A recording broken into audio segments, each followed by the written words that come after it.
بسم اللہ الرحمن الرحیم. خیبر پختونخوا کے کافی ساری جرنلسٹ نے مجھے میسیجز بھیجے آج سے 1-2 دن پہلے جو کاؤنسل آف کامن انٹرسٹس نے نیا سینسس اپروو کیا. حالانکہ خیبر پختونخوا کی ساری جماعتیں خیبر پختونخوا کی نگران حکومت کا حصہ ہے سوائے پی ٹی آئی، کوئی بھی اس سینسس کی اپروول میں خیبر پختونخوا کے لیے پوزیشن نہیں لے سکا. اس میں اے این پی بھی شامل ہے، اس میں جے یو آئی بھی شامل ہے، اس میں پاکستان مسلم لیگ بھی شامل ہے، پاکستان پیپلز پارٹی بھی شامل ہے. یہ خود مان چکے ہیں کہ ان کے 3-3, 4-4, 10-10 منسٹرز نگران حکومت کا حصہ ہے. اس لیے خیبر پختونخوا کے لیے بات کرنا یہ سب کی ذمہ داری بنتی ہے.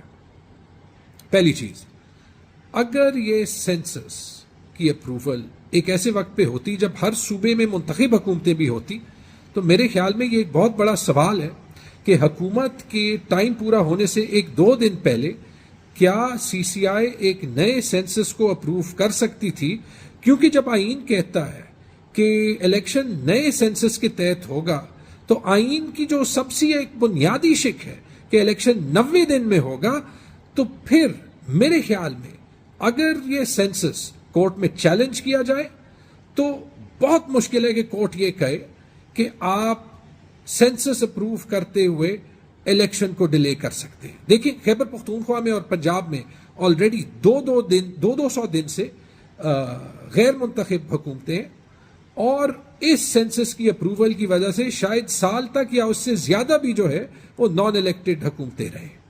یہ ایک بڑا خطرناک جو ہے وہ ایونٹ ہے، بہت خطرناک ڈیولپمنٹ ہے. نہ صرف کہ یہ ویسے ہی ایک لیگل گرے ایریا ہے، اس کے علاوہ خیبر پختونخوا اور پنجاب کے چیف منسٹرز تو کیئر ٹیکر چیف منسٹرز ہیں. ان کو تو ذاتی فائدہ ہے کہ اگر سینسس اپروو ہو تو ان کی غیر منتخب حکومتیں جو ہیں وہ وہاں پہ بیٹھی رہیں گی، اور ویسے ہی کیئر ٹیکر گورنمنٹس کو پالیسی ڈیسیجنز لینے کا تو اختیار ہی نہیں ہے. تو کیا یہ حکومتیں اور یہ سی سی آئی یہ سینسس اپروو کر بھی سکتی تھی یا نہیں؟ کیا اس کے علاوہ پاکستان پیپلز پارٹی جو اپنے آپ کو ایک کانسٹیٹیوشنل پارٹی کہتی ہے اور جس نے سی سی آئی میٹنگ سے 1-2 دن پہلے کہا تھا کہ وہ سینسس کی اپروول کی مخالفت کرے گی، کیا اس کے پاس کوئی ایکسپلینیشن ہے کہ اس نے سینسس کیوں اپروو کیا یا نہیں؟ اب اس سینسس کے اپروول کا خیبر پختونخوا پہ کیا اثر پڑتا ہے؟ ایک، ہمارے صوبے میں مزید 6-7 مہینے یہ کرپٹ حکومت جو ہے وہ رہے گی، کیونکہ اس بہانے کہ حلقہ بندیاں ہونی ہیں، حلقہ بندیاں میں 4-5 مہینے لگنے ہیں اور اس کے بعد وہ ویریفائی ہونی ہے، یہ الیکشنز ڈیلے ہوں گے. تو ایک تو الیکشنز ڈیلے ہوں گے، اور دوسری چیز خیبر پختونخوا کو اس سینسس کے اپروول کی وجہ سے فائنینشل نقصان اٹھانا پڑ رہا ہے. آپ کے ڈیولپمنٹ کے لیے پیسے کم ہوں گے. کیوں؟ کیونکہ یہ سینسس آپ کے این ایف سی کا شیئر کم کرتا ہے، کیونکہ اس میں فگر فجنگ ہوئی ہے اور وہ صاف ظاہر ہے. کیسے؟ پہلی چیز، پچھلے سینسس تک تقریباً تمام سینسسز میں خیبر پختونخوا میں پاپولیشن گروتھ ریٹ یعنی آبادی کی بڑھاؤ کی جو شرح ہے وہ سب سے زیادہ رہی ہے.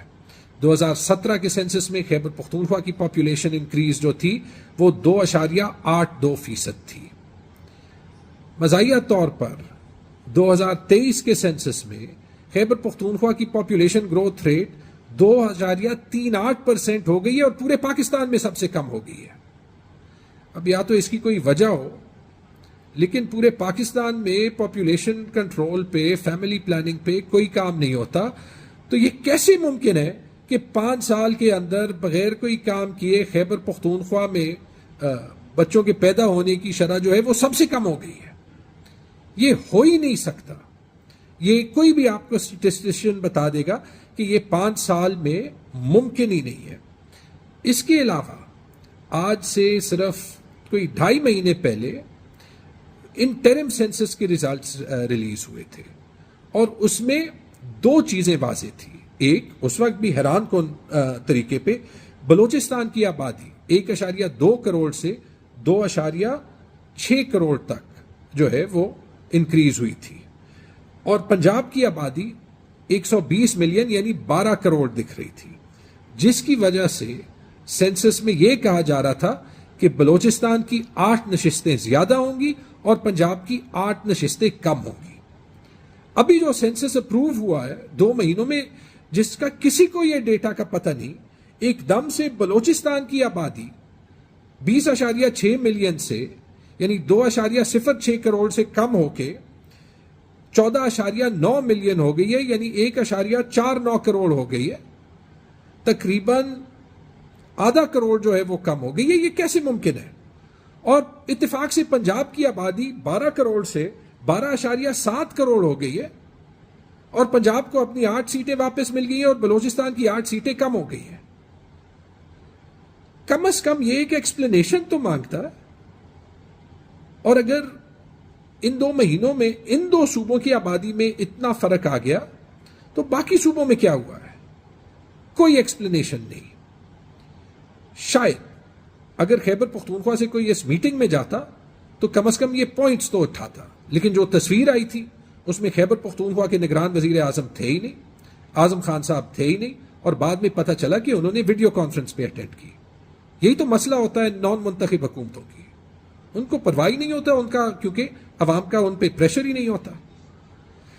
تو ہونا تو یہ چاہیے تھا کہ اعظم خان صاحب وہاں پہ ہوتے، وہ کہتے کہ یہ سینسس اپروو نہیں ہو سکتا، یہ تب اپروو ہوگا جب الیکشنز ہوں، کیونکہ یہ غیر آئینی ہے اور اس سے ہمارے صوبے کو نقصان ہے. لیکن وہ تو وہاں پہ تھے ہی نہیں.